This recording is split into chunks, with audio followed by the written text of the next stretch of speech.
ذالک الکتاب لا ریب فیہ، یہ وہ کتاب ہے جس میں شک کی کوئی جگہ نہیں ہے۔ دیکھیں کتنے جاہ و جلال کے ساتھ کتاب اوپن ہو رہی ہے، کانفیڈنس لیول آپ کتاب کا دیکھیں۔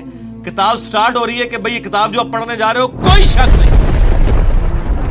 کوئی شک کیوں نہیں؟ اس کی وجہ یہ کہ اس کتاب کے اندر جو کانفیڈنس اور جو سچائیاں بیان ہوئی ہیں نا، وہ اپنا آپ منوا لیتی ہیں۔ اور اس میں یہ بھی امپلائڈ تھا کہ جو سابقہ امتیں ہیں نا، جیوز اور کرسچنز، ان کو اس میں کوئی شک نہیں ہے۔ جس طرح کہ سورہ الانعام میں آتا ہے کہ نبی علیہ السلام کو ایسے پہچانتے ہیں جس طرح اپنے بیٹوں کو، اور سورۃ الاعراف میں آتا ہے کہ یہ اس نبی کو، نبی امی کو اپنے اندر پا رہے ہیں جس کی صفات وہ تورات اور انجیل کے اندر پڑھتے تھے۔ یعنی یہ کتاب کوئی شک نہیں ہے کہ یہ وہی کتاب ہے، مراد یہ کہ یہ وہی کتاب ہے جس کی پروفیسیز تورات اور انجیل کے اندر موجود تھی۔ کوئی شک نہیں ہے۔ ان معنوں میں بھی بے شک یہ وہی کتاب ہے جس کا تمہیں انتظار تھا، اور ان معنوں میں بھی کہ یہ اللہ کی طرف سے نازل ہوئی ہے، اس میں کوئی کنٹراڈکشن نہیں ہے، یہ اللہ کی کتاب ہے۔ دونوں اعتبار سے یہ شک سے پاک ہے۔ جو سورہ النساء کی آیت نمبر 82 میں بھی آگے چل کے آئے گا کہ اگر قرآن کسی اور کی طرف سے آتا اللہ کے سوا تو تم اس میں بڑا اختلاف کثیر پاتے، یعنی اس کی آیات آپس میں ٹکرا رہی ہوتی، ایک مضمون کچھ اور کہہ رہا ہوتا، دوسرا اس کے بالکل اپوزٹ۔ تو اتنی موٹی کتاب بغیر ٹکراؤ کے یہ اللہ کا کلام ہے۔ اور پھر اس کا جو کانفیڈنس لیول ہے نا، یہ کئی لوگوں کو بڑا اپیل کرتا ہے۔ یہ عبد الرحیم گرین جو ہے نا، مسلمان ہوئے ہیں نا، جو اس وقت انگلینڈ کے اندر بہت بڑے ایک مسلمان اسکالر ہیں، وہ ایسا بندہ ہے کہ یعنی اس وقت جتنے لوگ مسلمان ہوئے ہیں نا، بڑے ہائی ٹیر پہ لوگ، ان میں اس طرح کا بندہ کوئی نہیں ہے۔ یوسف ایسٹس اگر ہیں تو یوسف ایسٹس جو تھے امریکن یعنی پروٹیسٹنٹ ایک پریسٹ تھے، وہ مسلمان ہوئے ہیں۔ لیکن یہ جو عبد الرحیم گرین ہے نا، اس نے دنیا کے سارے مذاہب پریکٹیکلی پھرے ہیں۔ 4 سال تک بدھسٹ بھی رہے ہیں، کرسچن بھی رہے ہیں، سارے مذاہب پھر کے اینڈ پہ یہ اسلام کی طرف آئے ہیں۔ آپ ان کی لائف سٹوری بھی انگلش میں رکھی ہوئی ہے جو انہوں نے سنائی ہے۔ تو وہ عبد الرحیم گرین کہتے ہیں کہ جب مجھے قرآن یعنی جب میں نے پڑھنا شروع کیا نا، تو میں یعنی قرآن پاک کے کانفیڈنس سے بڑا متاثر ہوا کہ یہ بڑے یعنی پیشن کے ساتھ بات کرتا ہے، نمبر 1۔ نمبر 2، وہ کہتا ہے قرآن میں اس طرح کا ربط نہیں ہے جو انسانی کتابوں میں ہوتا ہے، کیونکہ قرآن کا سٹائل خطبے کا ہے، جو میں پہلے ایڈریس کر چکا ہوں۔ یہی بات اس نے جوشوا نے بھی کی، جس کا پچھلے دن ہم نے کلپ بھی چڑھایا تھا، how Bible led me to accept Islam. تو وہ بھی یہ کہتا ہے قرآن کا جو کانفیڈنس ہے نا، کہ ایسا کرو تو کامیاب ہو، ایسا نہیں کرو گے تو یہ ہو جائے گا۔ آپ یقین کریں، دنیا میں سخت سے سخت طبیعت والے بندے کی کتاب اٹھائیں نا، اس میں آپ کو وہ اعتماد اور وہ پیشن نظر نہیں آئے گا جو کتاب اللہ کے اندر آپ کو نظر آتا ہے۔ یہ خدا، الہ، مالک، رب ہی اپنی مخلوق سے اس طریقے سے بات کر سکتا ہے۔ انسان جتنا مرضی بڑا ہو جائے وہ اس طریقے سے گفتگو کر ہی نہیں سکتا، چاہے بھی تو نہیں کر سکتا۔ یہ اس کتاب کے اندر زور ہے۔ لا ریب فیہ ھدی للمتقین۔ اگر فی ہی کو آپ آگے ملا لیں، لا ریب پہ آپ وقف کر لیں، تو پھر یہ معنی بنے گا کوئی شک کی جگہ نہیں ہے۔ فی ہی ھدی للمتقین، اس میں ہدایت ہے پرہیزگاروں کے لیے۔ فی کو پیچھے کر لیں تب بھی معنی میں کوئی فرق نہیں پڑتا۔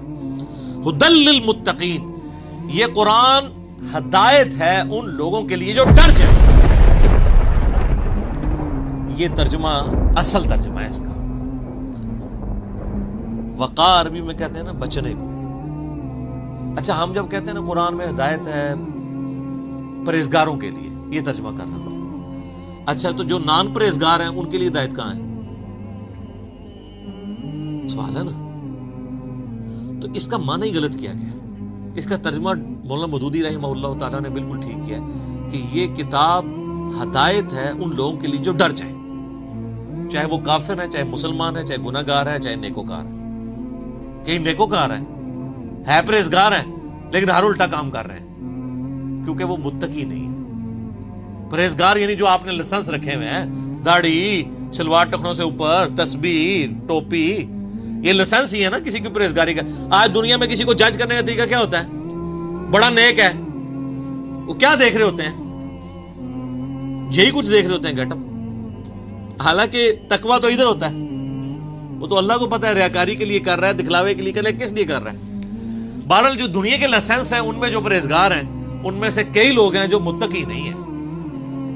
تو ھدی للمتقین، یہ ہدایت ہے ان کے لیے جو ڈر جائیں۔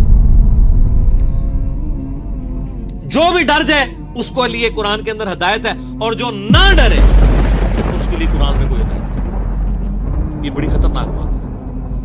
قرآن سٹارٹ اس سے لے رہا ہے کہ قرآن میں ہدایت اس کے لیے ہے جو ڈر جائے، اور جو نہیں ڈرے گا کوئی ہدایت نہیں۔ آگے چل کے آئے گا شہر رمضان الذی انزل فیہ القرآن ھدی للناس وبینات من الہدی والفرقان۔ رمضان کا مہینہ وہ ہے جس میں قرآن نازل ہوا، ھدی للناس، پوری انسانیت کے لیے ہدایت ہے۔ وہاں تو متقی کا بھی ذکر نہیں آیا، پوری انسانیت، چاہے کافر ہے چاہے مسلمان ہے۔ وبینات من الہدی، اور اس میں ہدایت کے بڑے بڑے روشن دلائل ہیں، والفرقان، اور حق اور باطل میں تمیز کرنے والی کتاب ہے یہ۔ اچھا، یہ الفرقان نبی الاسلام بھی ہے۔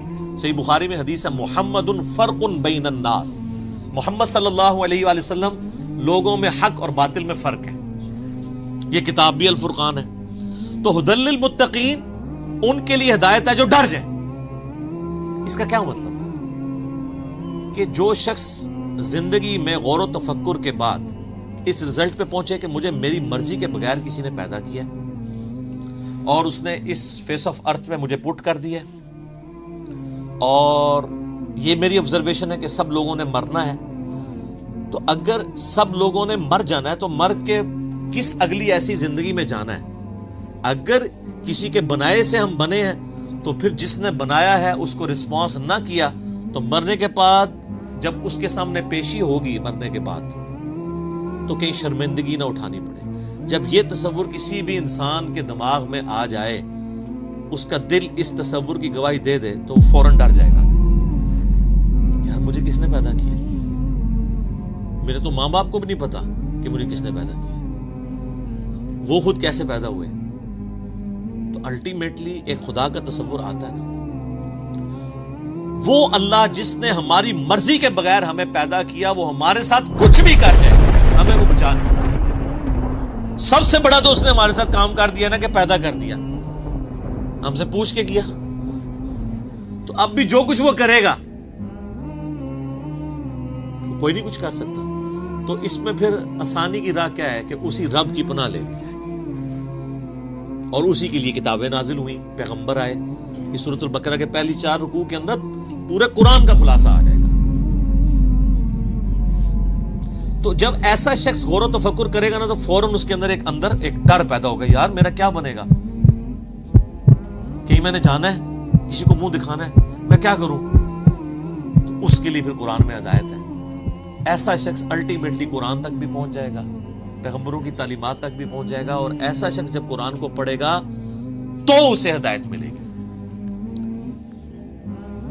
فذکر بالقرآن من یخاف وعید، اے نبی علیہ السلام قرآن سے اسے نصیحت کریں جو اللہ کی دھمکی سے ڈر جائے۔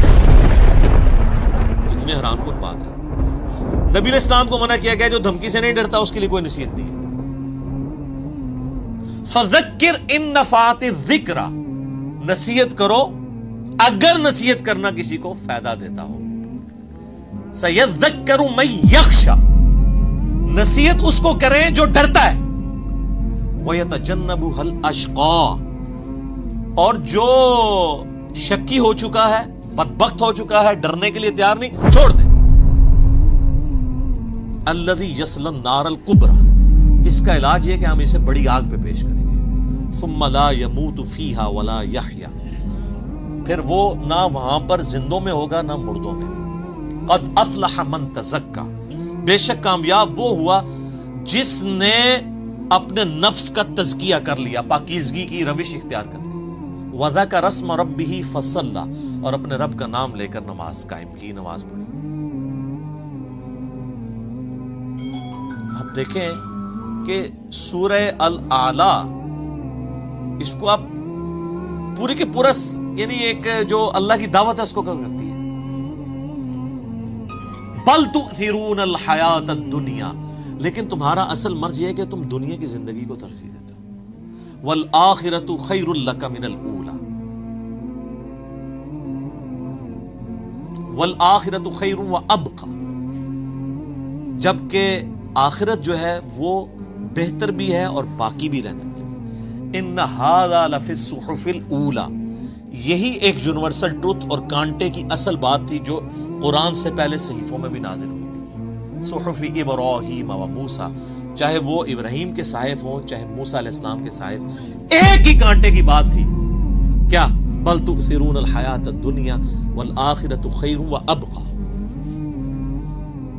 اب یہ بھی سر پھر ہم صحیح کہتے ہیں نا کہ کتابوں کا خدا اور ہے، بابوں کا خدا اور. یہ کتابیں ڈسکس ہو